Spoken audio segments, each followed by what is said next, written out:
Good evening, Mayor and City Council members. I stand before you tonight as a citizen of Cedar Park, but I also stand before you as a pansexual, cisgendered woman and a board member of Cedar Park Pride. We want to express gratitude for the Pride proclamation the city is hearing tonight and declaring, as you did last year. However, we must say this is not enough. We want more, and we deserve more.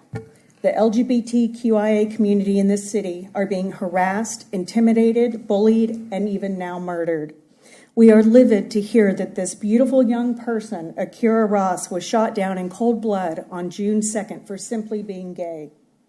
While we're relieved that the Cedar Park Police Department has the murderer in custody, we're also outraged that the city and police department have not made it evident that this was a hate crime, not a random event, not road rage, a hate crime.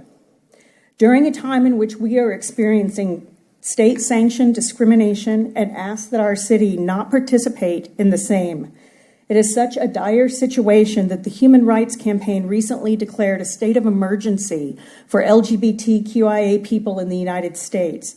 Although you can do nothing about federal or state politicians who choose to codify their bigotry into law, you can be a local voice condemning hatred, discrimination, harassment, and violence against the LGBTQIA people in Cedar Park.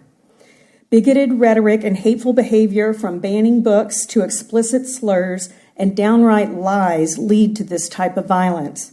If it is allowed to go unchecked, it feeds extremists like this murderer who believes they can just kill someone for simply existing. Please don't be silent bystanders.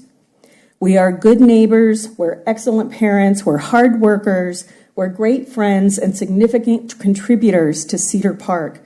We would like the city to acknowledge that. Specifically, we would like the city of Cedar Park to do the following: to make a statement outside the walls of this chamber condemning this act and indicating support for the LGBTQIA community. To have the Cedar Park Police Department make it clear in all their communication and behavior that the LGBTQIA plus discrimination, harassment, and violence is not tolerated.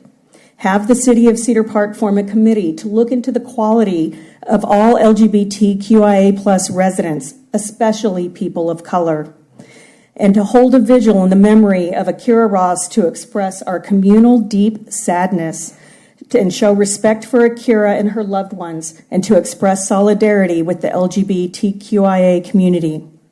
In closing, we would ask that the city support and have presence at our upcoming Queer Empower Conference on July 15th.